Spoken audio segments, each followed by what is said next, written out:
Very warm welcome to all of you. Good morning. And thank you, Aro, for setting us up so nicely for the next 3 days of very interesting conversations. I think the central provocation that you gave us in the morning is very important to kind of keep in mind that when we go through moments where, everything seems to be changing very, very quickly, and there are many vocabularies that we have around that.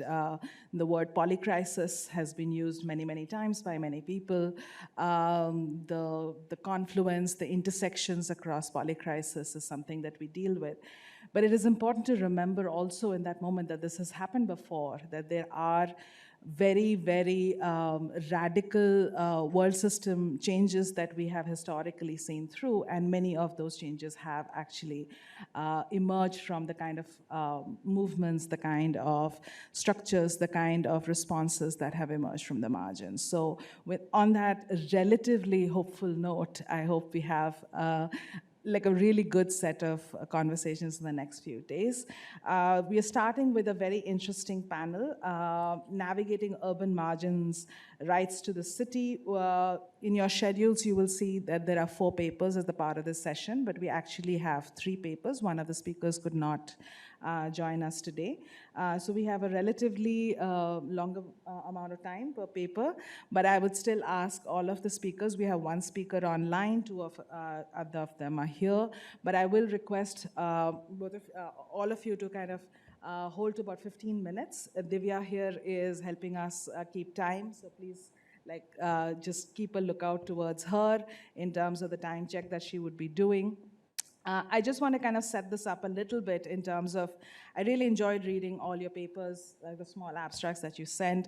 All of the papers are talking about spatial marginality in a very interesting way, because in all of the papers, we are looking at places which in some ways are very central to the ways that they are getting investment from the state, from the market, either as sort of a centralized project, but at the same time, as these places are sort of seeing this transition and this development, there is also this systems of marginality that are emerging over time. And so sort of seeing this dichotomy about, these areas becoming core to certain kinds of functions, but also becoming marginal in certain sorts of ways. And the question of who gets to participate and who gets to say. I think it's a very interesting conjuncture that all of these papers unpack in different ways. So without much delay, I want to get started, and I'll ask Shashwat Vikram Singh, who joins us from BITS Pilani from the Goa campus, and his paper is on tourism, touristification, gentrification, and marginalization, case study of the Fontainhas in Goa. Over to you, Shashwat. All right. Thank you, Sudeshna. Good morning, everyone. Thank you for having me. I'm Shashwat. I'm a PhD scholar at BITS Pilani, KK Birla Goa campus. And my paper, Tourism, Touristification, Gentrification, and Marginalization, case study of Fontainhas, Goa. This is part of my ongoing PhD work, and this is a part of it. So the way I've structured it, I have more emphasis on the findings and less on the literature review. Unless very, very important, I have tried to avoid it. So yeah, so a brief introduction, Fontainhas, or how it was originally called Bairro das Fontainhas, or neighborhood of Fontainhas, is a neighborhood in Panjim, the capital city of Goa. And it's near a creek and a fountain. Fontainhas means neighborhood of the fountain, right? And Fontainhas as a neighborhood has seen an influx of tourism. Goa as a place initially was known for the beaches, Baga, and all those places. In due course of time, tourism started happening in the sort of inland, if you can, away from the coast, in the main city. And then especially Fontainhas as a Latin quarter with its own architecture, it has attracted a substantial amount of tourism. And so it looks at that. This research adds to the body of work on touristification and gentrification, especially from Global South. Studies on touristification are not a lot of them are there, so it adds to that. So yeah, marginalization and displacement more than state. So the existing body of work that talks about marginalization and displacement within Indian context usually talks about displacement where it's with the state taking a central role, and the means of doing are extra economic. So there's a use of force, there's a use of police force, there's a displacement force, which is very visible and there's a spectacle of it.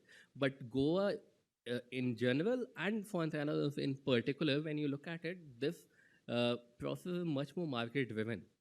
It's a much more economic, and this much more subtler. So there's no spectacle of it, of the displacement that has happened, but nonetheless, it has slowly encroached, right? Uh, and this displacement is of two kinds. This marginalization that the resident of this neighborhood faced is mostly of two kinds. One is economic, the second is socio-cultural. How to tourism, economic is the increase of rent and how this rent increase, and the socio-cultural is more of the alienation and how surrounding around them change and how that sort of pushed them towards a bit towards displacement, right? And so, before going there, a general sort of what gentrification is, how what touristification, and how these two things are very different. Gentrification is a phenomena. Ruth Glass talked about it, where affluent residents moving into a neighborhood, pushing out the original inhabitants because it raises the price, it raises the rent, and everything. Touristification is sort of differs from it in a very minute aspect, because here the gentrifiers are not long-term residents. These are short-term residents. So the dynamics of it is a bit different from gentrification, and that's why the word touristification is used. So on the economic marginalization, in the case of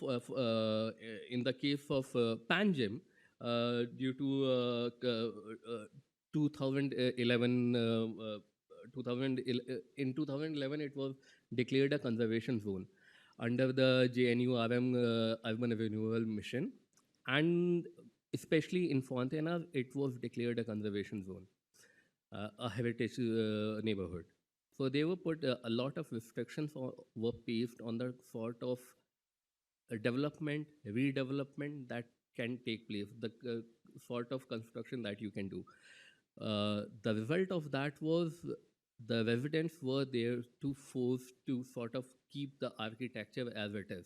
Now, the buildings that were made back in the 1800s or early 1900s, uh, early 20th century, late 19th century, they were made using raw material that now, back in the day were much cheaper, but now they are very expensive. So what that has these is forcing these residents to invest much more amount of money into these buildings. Now the rent that you can get from long-term residents for these buildings is very small. It wasn't sufficient enough to cover the sort of price of the upkeep. So when Neil Smith talks about gentrification, Neil Smith talks about how until that point they were two school of thought, and they were like one economic that said, okay, people go from central business district to outskirts, and then eventually at one point of time it's actually cheaper to redevelop an area, and then there was a sort of uh, a sort of thinking that all right, the newer generation is much more free, liberal. They don't want as many children, so that's why they are not going to the suburbia. They are preferring to coming back to the city. And Neil Smith countered both that point, and he said no neighborhood get gentrified once the potential rent, that the rent that someone can get out of that building after a bit of upkeep is more than the substantial, much more than the rent that they are getting now plus the upkeep. So if the price or the charge that they have to pay to sort of redevelop that neighborhood plus the current rent is less than the potential rent that they could get out of it, that neighborhood will get gentrified. What happened in case of Fontanas was the long-term residents, the rent that they could pay, especially because of it, was much less than what commercial establishments were ready to pay. And that sort of forced a lot of residents out because they had either two options, either to let it be, see the house fall down and completely get destroyed, live there and pay through their nose the cost of upkeep, which a lot of times were up to 1 lakh rupees per month. Because that's how much the old style shingles cost. That's how the old Azure tiles cost. So that sort of increased the potential event of this neighborhood. And that resulted in displacement of a lot of residents from this neighborhood. And they, moved out. So this was the economic marginalization that they faced. The second is the social cultural marginalization. So John Reed, in his work about the tourist gaze, talks about how using the tourist gaze, tourists exert power over the natives. Similarly, Sandeep Bhattacharya talks about in context of Lakshadweep, how social media, you talked about how social media is taking over time. Social media is also taking over space. People a lot of time, so earlier we used to go to a place, consume that place and come back. Now that cycle has been extended. You start consuming a place using social media much before you go there, and you keep on consuming it much after you have come back, and then others consume that place through you. So social media has sort of resulted in this an urge to capture the neighborhood has resulted in uh, alienation among the residents. And it's in very special context, the hyper-tourism that happened in Fontainhas. So before the 2021, 2022, tourism, domestic tourism was there, but it wasn't that much in number. And it was mostly international tourism. What happened in 2022 were lockdowns were opening up, and what people called revenge tourism happened. Another thing that happened was Russia-Ukraine war. So before that, a lot of international tourists that used to come for the beach were from Russia, but due to war, they weren't coming. And then there were many domestic tourism that happened after the lockdown opened up. And these tourism sort of were driven by what you will call social media influencers. So few of them were the influencers, and vast majority were the influence. And then these people had uh, a sort of competition to capture more and more of the neighborhood. So sort of resulted in loss of the commons among the people, because you don't want to fit into a public square that you, if you're getting clicked 200 times a day. You don't want to sit outside your door on what they call balcony, which is sitting just outside your door if you're getting clicked all through the day. At the same time, Fontainhas is a mixed neighborhood. Nonetheless, it has a very, very outwardly Catholic character to it. And then tourism became a site of ideology. Basically, a lot of time when residents will ask tourists to not to take photos, as tourists will get angry at that, and they will write down nationalist as well as religious slogans on their door and then be like, no, this is our rule now, your days are over. So, and now there are some photos of that. So, yeah, so they are, as you can see, it is, there's, you on the photos on the right, there's a pre-wedding shoot. On the left, there's a set of bloggers that are making blog.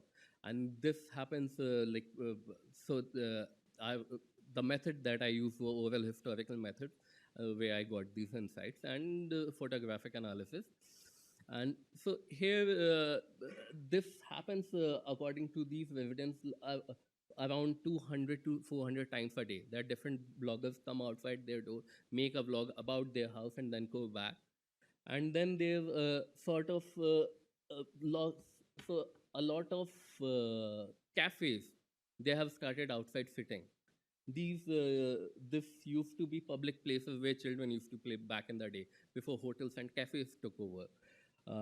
Similarly, you can see someone getting clicked very relaxed, And that is a substantial part of being in Goa, being the Susagad, easy life, and sort of social reproduction of their labor. And that has again resulted in a very peculiar sort of aesthetic. If you can see the marks on the wall, these are all the footmarks, which was made by this sort of photo. And so while I was doing my study, I had to see where more tourism was happening, which of the touristified neighborhoods. And then I derived a method that I just started following these footmarks. Wherever these footmarks were, are the parts of the neighborhood that got touristified because they were clicked the most, and then and they had most amount of footmarks. Now, this happened in 2021, 2022. By the end of 2022 and beginning 2023, residents started to resist this touristification. And they came up with various peculiar sort of sets. So one is this no photography allowed pamphlets. And the purpose of these these logos, these paper sort of markers is not to just tell you not to photograph, but to make your photograph look ugly. So it's not that beautiful. Again, they are using these plants as sort of architecture to resist this touristification. And here you can see in the same photograph something they are doing. This is a more architectural, more in the built forms, much more physical. There's some more stuff that they are doing, much more cultural. So one thing they came up with was Festa de Povo, which is People's Festival. Uh, Here they try to sort of integrate tourists into their own life, the residents. They were like, all right, you are here, we are here. Let's not be against each other. And what we can do, you can eat you can have your food, but you can try our food as well, right? You can have your chola bhatura. Good. Please try some of our Asia as well, and please listen to some of your music. If you want to party, let's party like how we party, so that there's less friction. And yes, so I think one more minute. All right. So that is one another thing. Now, a lot of these residents, they are trying to pass legislation where there are limits on the time that they can get photographed. Because in the morning and the evening, they can have their own public space. But a tourist can get clicked maybe early in the morning and in the evening, but all through the day, because these Balgaon where there a lot of socialization used to happen. A lot of cultural activities used to happen. That was part of their everyday life. So in a way, they can negotiate with like market and sort of get a bit of their own social reproduction, so to say. So all right, I think it's over. There's my bibliography. Thank you. And yeah. Thank you so much, Shashwat. That was really interesting. Also, just to kind of this thing in terms of the logistics of the question and answer sessions, I think we'll do the papers first, right? And so please just note your questions for each of the speakers. We'll have hopefully a relatively long time for the Q&A at the end, so we can collate it then. Next, I am going to go to Nandan, Sankriti, Kaushik. His work is on the Buckingham Canal in Chennai. His paper is called Liquid Margins, Understanding the Shifting Nature of Marginal Geographies through the Buckingham Canal in Chennai. So Nandan, over to you. Yeah, hello. Yeah, so I'm Nandan. This is a paper on the Buckingham Canal, as was just introduced. The background for this paper was a research project that I did in my 4th year of university. I did history at Ashoka University, and this is a segment of that research that I have made into a paper. Yeah, next slide. So the way I'm going to structure this is, it's going to be a lot more about the process, and I invite questions. Thank you. And I'm happy to delve further into the the paper itself. So what argument I'm going for is this. So marginal geographies welcome the marginal from society. These marginal spaces may become central, but the processes unfolded upon them are permanent.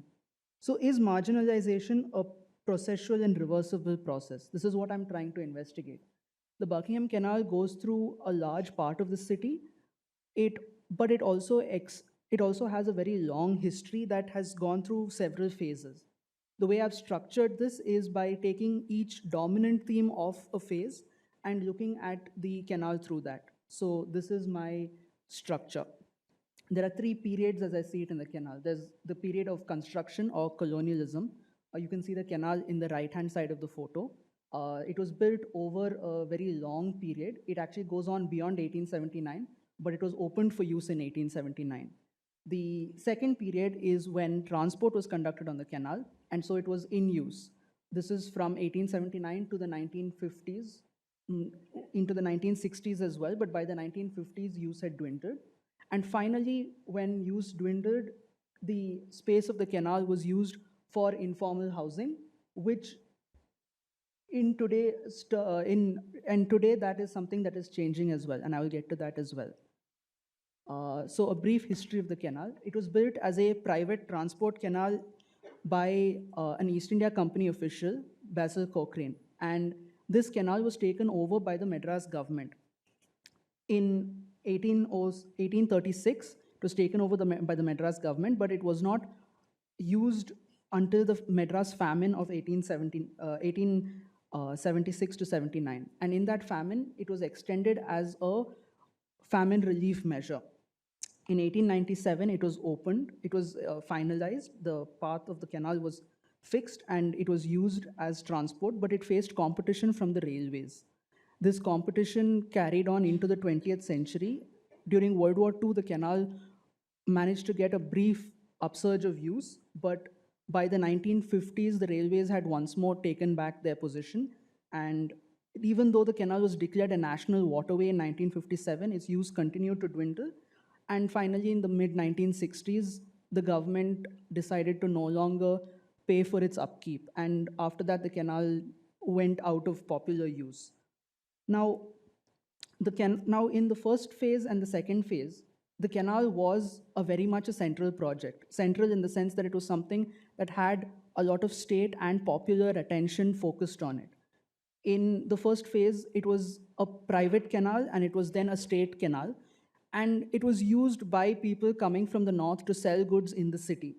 When it was used as transport in the second phase, even though there was a high cost incurred, it was still used, and as you can see on the left-hand side, it was featured in postcards as well. On the right side, this is the canal today, where it became what I call, a geographical margin.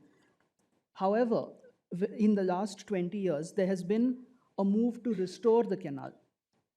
This restoration has led to a lot of people's homes being removed, the informal settlements that are on its banks, and they are pushed further to find newer spaces further outside in the city.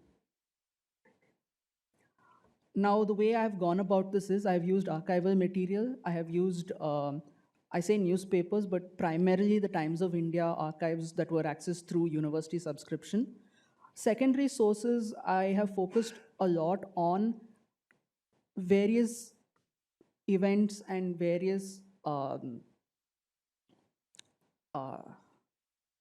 associated periods like the Madras famine or the railway debate, and I will talk about that as well later, why I do that, and interviews. So I had a few key interviews that helped me understand the canal better. Two from residents who have lived along the canal and who have had family and who have moved to the canal in order to work at the markets there, a scholar of the canal, and a fourth interview with someone who worked on one of the restoration projects. So this is an extract from the American Baptist Missions magazine of 1899, and the line you can see at the bottom is how the canal was a tedious journey even in the 19th century, and this railway line is helping move the process along further.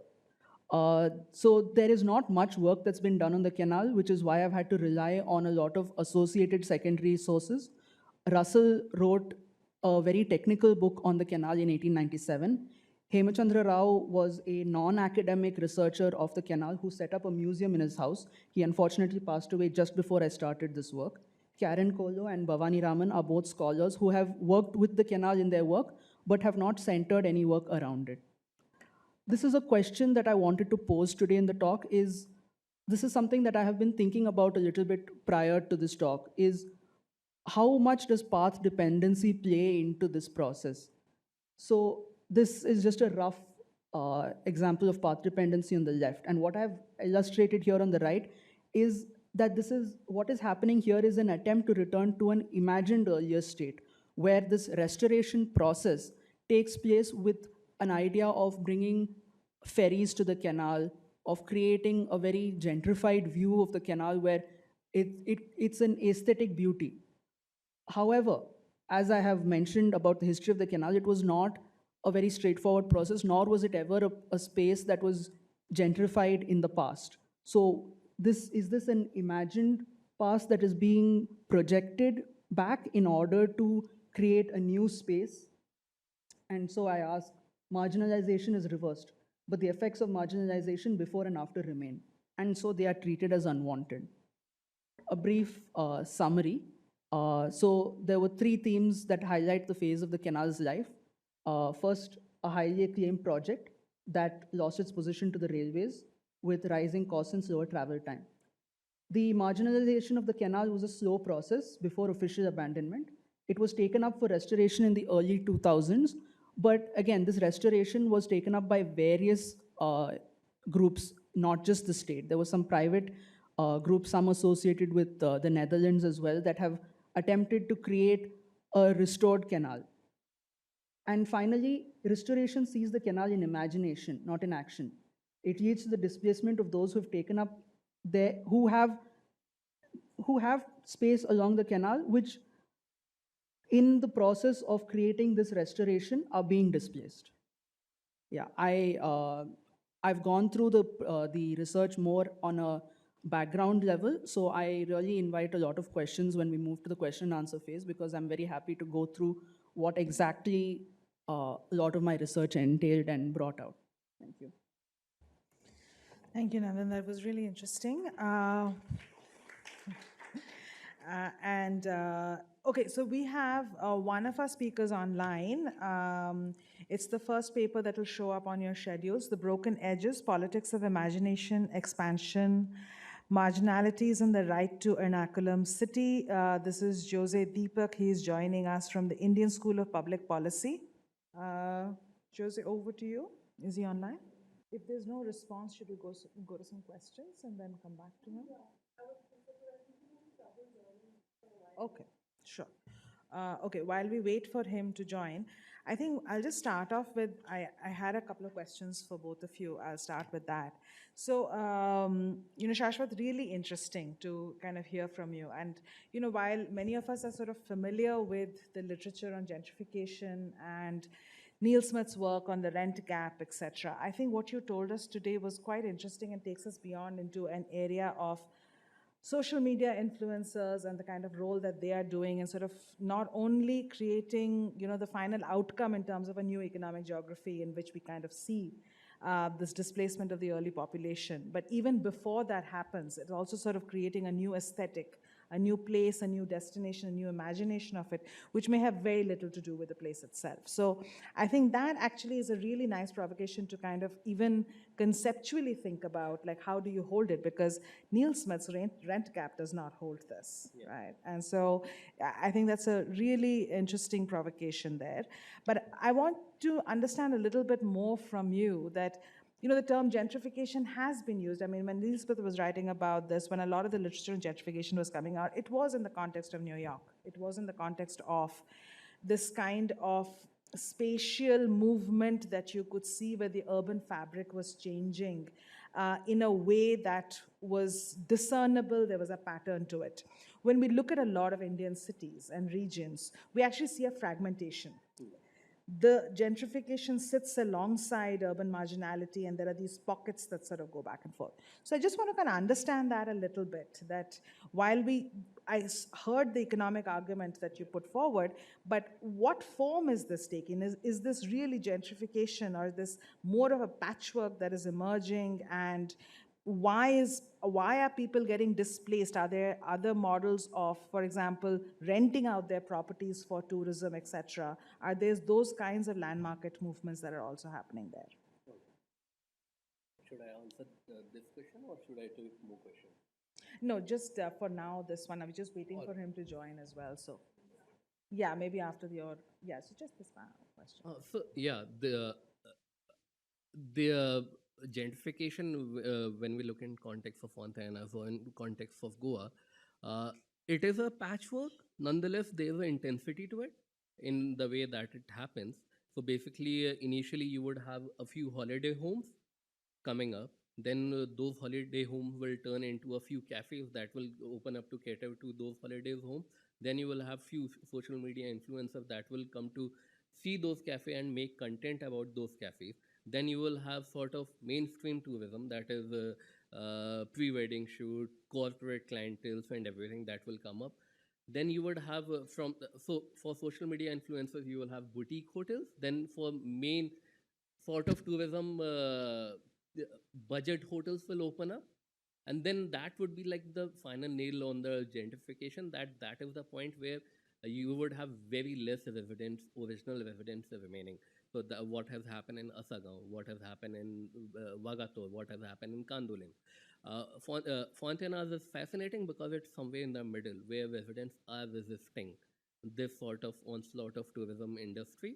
And it does happen in patchwork. Like you would have, there's again in context, we are in Indian context, so there's like caste, class, and everything. So in Asagaon, the road that got gentrified first was of the Brahmins, of the Brahmin Catholics.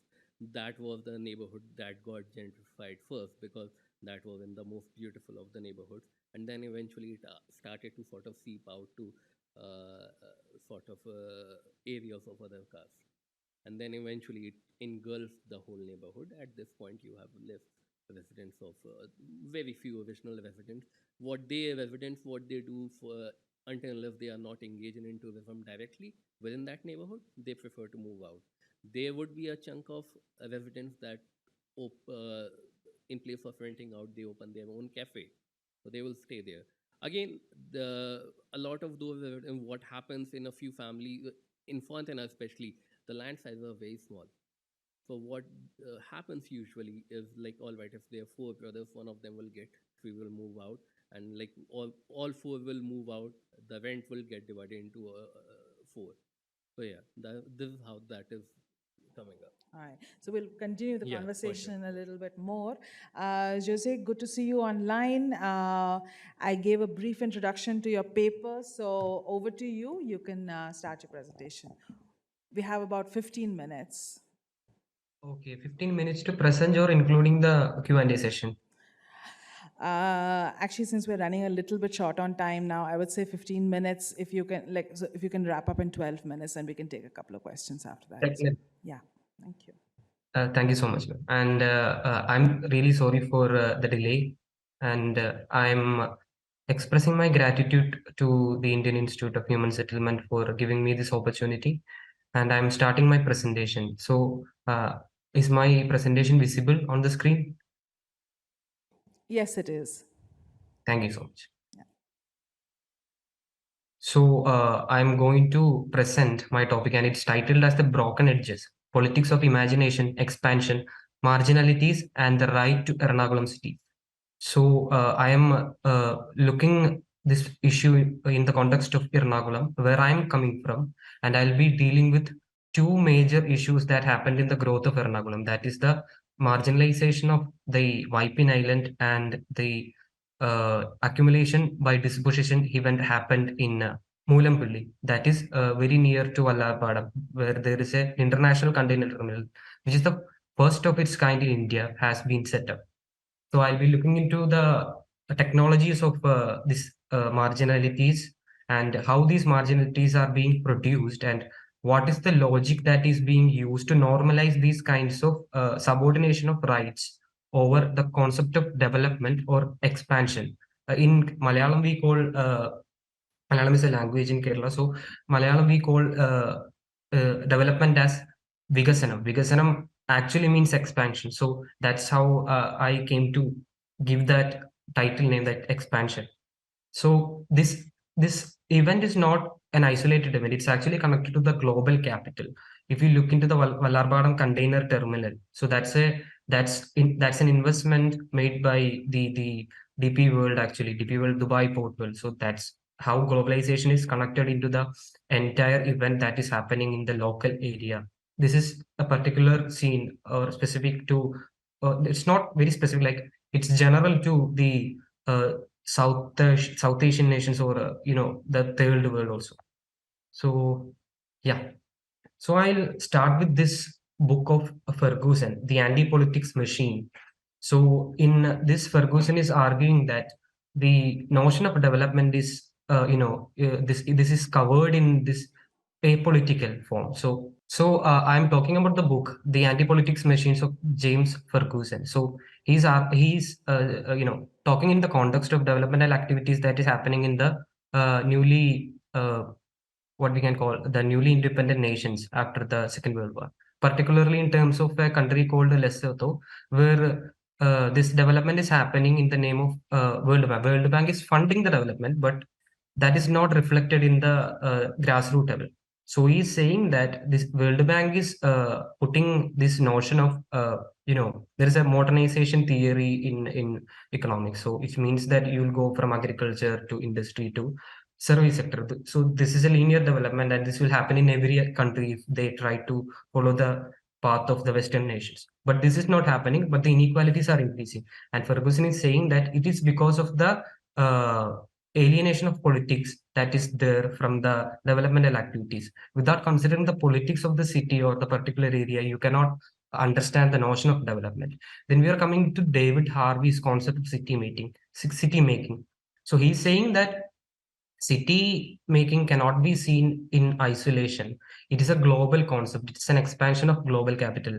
Once a country or a capitalist has this capital in hand, that particular person or that entity needs to expand. Capitalism focus on the idea of profit. Profit means that we need to double the profit, triple the profit. That's the entire idea of this capitalism. So that's how this capital is expanding. That's how this subordination is happening. Some countries are being made the supplier of raw material, some are producing it and they are reselling it. This whole thing is happening.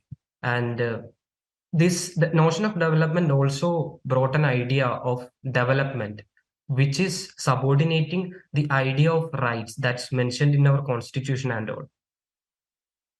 So we need to counter the notion of universal homogenization of the idea of development. What is development? We need to ask the question: if the rights of the people are being equated or if considered against development, and we are saying development is more important than the misery or the plight of some people. So there is some problems with that notions. So I'm going into particulars of this developmental notion that happened in Ernakulam city.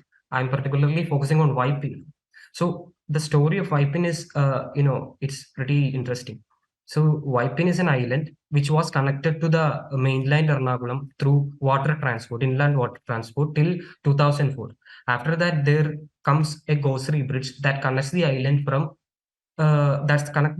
the Ernakulam mainland. And after that, there were public transport. People are using so much vehicles and all. But the thing is that the public transport or the buses from Vipin cannot directly enter to the Ernakulam city. But if you look into any other part of Kochi or Ernakulam, from any other part of Ernakulam, people can enter directly through their public transport to the mainland Ernakulam. But this is not happening with Vipin. And there is a decline of the number of buses that is running in Ernakulam city after COVID. That substantial decline, from 2,500 to 750. But despite this fact, the buses from Vipin are not allowed to enter into the Ernakulam city. The government is saying this is due to the congestion, but the congestion argument is being it's proved to be wrong after the fall of the number of buses that is running through the city. And this denial of access is also there with the Cochin metro. Like if a city needs to be selected for a metro project, you need to have certain amount of population, and this population comes to Kochi because of Waipin. So Waipin is one of the mostly densely populated islands in the in South Asia. So that gives the Kochi access to the construction of metro. But the people of Waipin are unable to access metro also. So the thing is that there were some lobbies. So they they made a route of metro in which they will have the metro through their through their in front of their businesses, in front of their what investments, and also it increases the real estate or the land that they hold, the value of the land that they hold. It increases their business. But for the people of Waipin, the extension of metro is very necessary, but that is not happening till now. So that's also a kind of a geographical exclusion of the people of Waipin who contributed to the development of this city of Ernakulam. Then comes the this bus struggle is happening, but the thing is that people are fragmented right now. There is an intermediary, that's MLA is acting as an intermediary between people organizing and the government, and ensuring that we will look after it. In every government will come and they'll say that we will look after it, but this is not happening. This is where the concept of the passive revolution from Gramsci is happening. Whenever the people are self-conscious, whenever they are organizing themselves, and whenever they are going into a struggle, an intermediary comes and says that, okay, we will solve the problem, we will negotiate. This negotiation, even after 15 or 20 years of this continuous agony, is causing the main issue. And there is a need to politically organize and politically start movements in order to gain the rights of the people. So this also can be tied with the concept of manipulated seriality of Jean-Paul Sartre, where the people who has the self-interest or people who has the same interest are fragmented due to some ideology, so due to like this party politics and all. So this is what we are seeing in Waipin. So when we come to Mulampalli, we are seeing the different case. I'm talking about Mulampalli, which is very near to Waipin, but another geography. And the case here is the global capital has accumulated Mulampalli by disposition. And the technology that is used in this disposition is the technology of giving the people a norm that development is necessary. And if development happens, you will be you will be the beneficiary of that. And your children will have education benefits. We will provide them educational benefits. We will provide them livelihood. We will provide you a better house. But this doesn't happen. The families were evicted for the International Container Transship Terminal in the year 2008. 326 families from the 7 villages were evicted. Till now, they haven't got any compensation, except I think 52 families got compensation as in form of a house. But the housing area is very, very marginal. They are not getting proper water. There is an issue of landfill and all. So the majority of the families have not received any benefits that offered. That is being they have paid their part, and the state is marginalizing them without giving what they need. And the logic that the state is being used is that they are not disciplined. So this notion of discipline, this notion of being aligned with the ideology of state, with the development, with the whole, and when development happens somebody will suffer, this idea is being challenged in the Mulampuli movement. People are still organized. People are still struggling. Every year the news is coming in that particular day when the people were displaced. But what we call the that mobilization is not getting converted into benefits of people. So that's the thing that I would like to focus. So I would like to challenge the social contract theory that we are following. We are saying that we are subordinating our privileges to get rights from the government, and we are giving up our land, our entitlements, for the notion of development. But this is, actually leading to a displacement, particularly when you don't have the capital or when you don't have the, capacity to organize. Even if you're organizing, there will be middlemen like party politics, or the state will intervene in various forms by which the revolution that is possible will become a passive revolution. So that's the thing. So I'm bringing the idea that Marx and Engels has said, that there are some, problems with the social contract theory that we are following, and we need to politically organize in order to bring a counter hegemony by which knowledge and power is democratized. We need to identify what is development, what is not development. We need to identify the problems that is included in the development. We need to identify, if this happens to the people of Mulambili or Vaipil, it can happen anywhere. The logic can be used everywhere. So if we are creating this notion, this system, and we are putting ourselves into these systems, we can be displaced if we are just focusing on the state to give our rights without claiming it. We'll become puppets, and our rights will be very very much subjected, or will be very much limited as well. Okay. Jose, I'm just also just highlighting the time is up. Yes, You're it's done, almost done. okay. Just please take another 30 seconds and wrap up then. Yeah, so I would like to say is that what I would like to say is that, like, there is a need to politically organize. There's a need to bring a counter revolution, a hegemony, through democratization of knowledge, by identifying the fault lines of this notion of development. Thank you.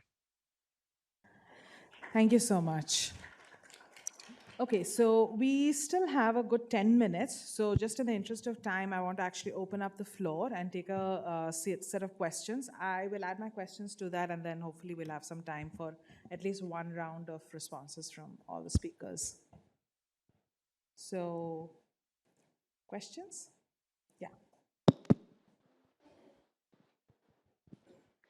I have a question for Nandan Kaushik. So you mentioned that there is a restoration process taking place and a sort of remarginalization of the people that were already marginalized, or like the effects of marginalization remain. Can you tell us like what the restoration process looks like and who is being remarginalized, or what the effects, the lasting effects are? We'll take a round of questions. Huh? Other questions? Hi. Do I speak? Yeah. Hi, I'm Chetan. I think it's a very interesting, work on the Buckingham. I got really interested in the way you thought about this question of, imagining the past in some senses. This link between history and imagination, which is sort of coming up in our times again and again. And I was wondering that in what ways does, when history is sort of activated in the public sphere in today's time, it's always activated as a form of imagination. You know, all our sort of notions of past. Do you have something to say upon this linking between history and imagination, and how it sort of affects your work, and what is the politics around that is getting shaped up? Yeah. Are there other questions from the floor? Yeah. Hello. So this question is directed to Shashwat. I want to be slightly provocative here, in the sense that the gentrification effects that's happening at Fontainhas and everything, it's clearly affecting the local population. But do you feel that in terms of conservation, in terms of preservation of heritage and everything, these kinds of visibility, is that helping the community or the larger area to remain exactly what it is? For instance, in Kochi, most of the structures that you see in Fort Cochin are there because they have been converted into heritage hotels, and a lot of heritage walks have been initiated to highlight that sort of culture. So do you think that a similar thing happens in Fontainhas? That's all. Yeah, thank you. My question is to Shashwat. So, so the kind of resistance you spoke about, so I just were curious to know if there were other kinds of voices emerging, like the sentiment was like they has to limit social media influence. There were people who were actually celebrating these, how polarized has been the community. It's a collective idea. Okay, there's one more question online. Shashwat, it's for you. What is the role of the state in the functioning of gentrified neighborhoods? Does the state, local authorities support the stance of the residents, or do they oppose the same? Yeah. I'm going to add my question to you as well, Nandan. I think it's actually really fascinating in the way that you're saying that there's this nostalgic past that you kind of go back to. The Bangalore Lakes Rejuvenation Project also in many ways had some similar stories. So what I want to kind of understand from you is, what is this layered role that your project is now seeing, which is more contemporary kind of a definition of what the Buckingham Canal actually is for the city, the political economy, its geography, both in terms of sort of the instrumental roles, and some of the historic roles have been quite instrumental, including some of the ones right now in terms of housing, but also in terms of, in terms of identity, in terms of migrants landing in the city in a very particular sort of ways, other ways that it forms the identity of the city, etc. So if you could speak a little bit more, because we heard the past, but I want to hear your vision about what going forward. And Josie, one question for you as well. I mean, I think especially in the case of VIPIN, you talked about intermediaries that are emerging that are political in nature, which at least is making a claim that they will make a bridge between the kind of capital investments, infrastructure investments that are coming and the future of the residents that are located in that area. I want to understand a little bit about the economic intermediaries as well. What is the role of people? Are they getting livelihoods, jobs? Are there economic opportunities that are opening up with these new investments? Are there economic intermediaries that are opening up new ways of participation? Because while I understand the thesis that you're making about resistance and about the rights that are not being met, I'm wondering if there are other sort of more transversal kinds of ways in which claim making is happening, which are not necessarily in this rights languages, in terms of participation, in terms of economic opportunities, in terms of intermediaries, other ways of sort of more tacit ways in which these are happening. So I'd like to hear a little bit more about that. But just, Shashwat, if you want to start us off with the responses. Yeah, sure. So first I will respond to Rohit Jha on how state, local authorities are responding. They are doing a balancing act where they have to inculcate tourism while at the same time keep their vote and everything. So for example, within Fontainhas, so initially there used to be a lot of traffic jam because of tourist vehicle. And then they have implemented around 6-7 months back a no tourist vehicle zone. So now you can't take your vehicle, only the residents that live there can go there. So yes, you have to push for it, but that is happening. There is a certain degree of support that they are getting. Again, on photography thing, like for example, if you know about the Parra Road that is in Salegaon, people know it as Love You Zindagi Road, and because it was featured in that. So the panchayat was sort of both pestered by the amount of people that used to go there to take photographs. At the same time, they were like, all right, it's an economic opportunity. So now panchayat has sort of make a token that you can take that token to get a photo click there. So that sort of a balancing act is there, and that's something that the residents are also going for. All right, we don't want to be done away with tourism completely. There has to be sort of a balance that has to be maintained. On the second question, is the sentiment across the board?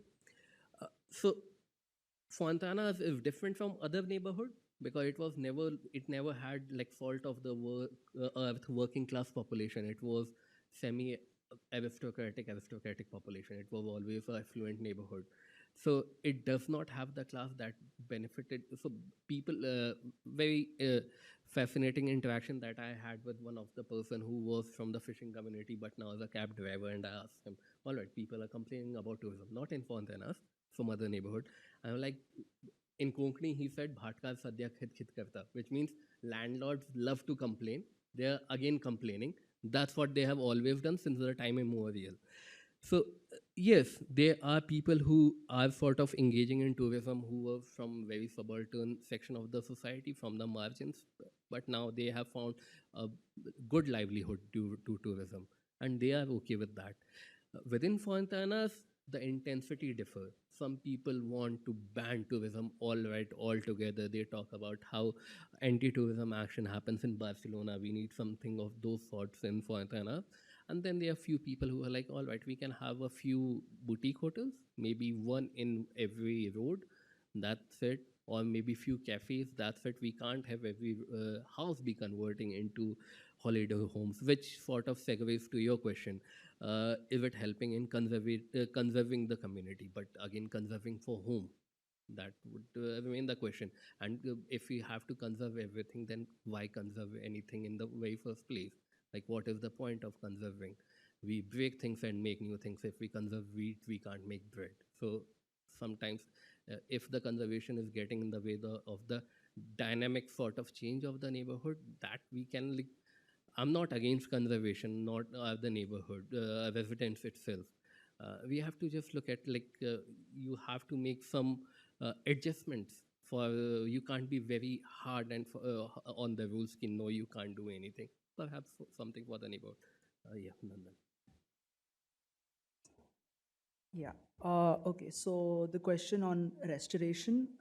So this is something that started in the early 2000s. In the 90s, there was a railway line, the mass rapid transport system that was built in the canal, in a large part of it that passes through the city. And now this is now separate from that. Ideas of restoration started to emerge in the early 2000s when it was initially private groups that said, this is a space that can be done up, and it was in association with the government, and they wanted to make it a space that attracted people to Chennai and made it a aesthetically pleasing space, not so much for bringing rice and firewood down into the city like it was used before, but more as a recreational space. And to some extent it's happened in a segment of the city along the IT corridor where there have been parks that have been built under the MRTS, and you have place for skating and a coffee shop, and all of this has been set up. But to a large extent, the canal isn't, in that way has not been restored, because people are resisting this restoration. They want to live there because they came there in the 1930s to the 1960s, 70s. There were waves of migration from various parts of the Madras presidency, and they settled over there. It was a time when a lot of people were moving to the cities. So the Buckingham Canal in the 1960s had about 10% of people living in informal settlements. It was a large concentration, but it wasn't the only place that people had set up informal housing. So this displacement it's concentrated there, and it's part of a wider system. The question on imagination and history. So to be honest, this is something that has very recently entered this work, because when I started it, actually this ties into your question as well. When I started it, my idea was to not have work that was isolated from the present, where even if it was a historically based research. So why was the canal built? What function did it serve? And what is happening to the canal today is what I was trying to look at. This question of imagination is something that has come up actually after I finished this research with the university. It's something that I've started thinking about and has come into the picture, which is why I included this slide, because I was also, I wanted to invite any thoughts or observations on that. Am I completely wrong in thinking that? Or is this something that, is this what is happening? I don't know. It's something that I'm thinking through. Yeah, and the question of The layered role of the canal, absolutely, because even from the time of Russell, there was A.H. Russell who wrote a book on the canal at the time of its opening. He talks about how a lot of places in Chennai were letting their sewage into the canal at the time of its opening. And so that's a complaint that continues to this day. In the 1960s, 1950s, people told me that the government very regularly would clean the canal. Otherwise, it would not be navigable. It had to be desilted very regularly. There are newspaper reports about this. It was a very shallow canal, 3 feet at most. So it was not one meant for large-scale transport, even though when it was opened, a lot of people, in England or in India were talking about this being this grand project that would help move troops, move goods, move people up the Coromandel coast. But that really never happened because it was mostly goods coming into the city or people going to Mahabalipuram on holiday. So it had a limited use in that sense, but it was very, it was cheap. And that's why a lot of people used it as opposed to the railways. I'm just taking one question. Okay. Joseph, very quick response from me, please. We are actually over time. So Yeah. do you have a very quick response? Yes, I do have. So there is an economic aspect also that it's very material, like this dream is very material. In case of Mulampalli, the people were offered jobs and from Yeah, go ahead. 6 or 7% got the job.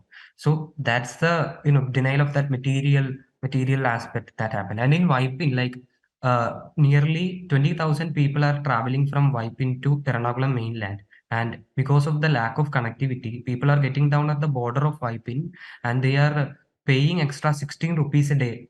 From the last 20 years, this is happening. So if we are adding this amount, it would have been like it would go above 160 crore, 150 crore. We are additionally paying for that one stop change. So there are economic arguments that is also there, and that's very prevalent also. And in while dealing with the government also, we are arguing this thing, but this is not being materialized because there is KSRTC, Kerala State Road Transport Corporation. So they wanted to run more buses through Vipin and utilize this economic gap to gain. They have very huge debt in Kerala, so they want to reduce that debt by meeting up their demand through this Vipin island. But this is not also happening. And in the metro case, like so, metro is not running through the most populated areas or destinations of Ernakulam. It's rather running through the most posh or elite area, which is very near to the most populated area, and an extension also does not happen. So actually, the people the people who are entering the metro should go through that elite area, shopping malls and all, and they need to get down there and they need to come to like 1 kilometer away to get other bus to wipe in and go. So there are huge economic costs involved in it as well. All right. Thanks so much, Jose. Also, thanks to everyone. I think this was a great start. Thank you to the panelists for some excellent papers to start us off. Before we kind of go outside, the next session is going to start at 11:30, so please keep the break quite short. But before we go there, Aro just wants to add a couple of words. Yeah, I mean, it's not a question, just a comment. When we started in the morning, we were talking about marginality, fine. We have to reflect that in our own discourse. It's really important. This is not a margin, fine. You're in a place which is absolutely at the center of a pivotal transformation that's happening in the world system. So, your work is good. It's empirically based. You know your theory. You do not have to derive your confidence and your arguments from people from other places and other contexts. I mean, we all love Marx, we love Engels, we love Saskia Sassen, we love Sartre, we love whatever it is. But the strength of what you have stands on its own. Decolonization starts with us. We're talking about post-colonial moments, we're talking about a whole range of postmodernist situation. This is a safe space for you to contest these processes, at least in this space. I mean, sometimes where you come from and whatever it is, it's not legitimate to be able to make an argument without referring to other people's theory and practice. I mean, it's important to know that. But your work stands on its own. So I think we should be bold, I think we should be confident, and I think our agency comes from the work and the capacities that we have. Yeah, I don't have to go back to Vikram to say that. Yeah. So you're good. Go out and do your stuff.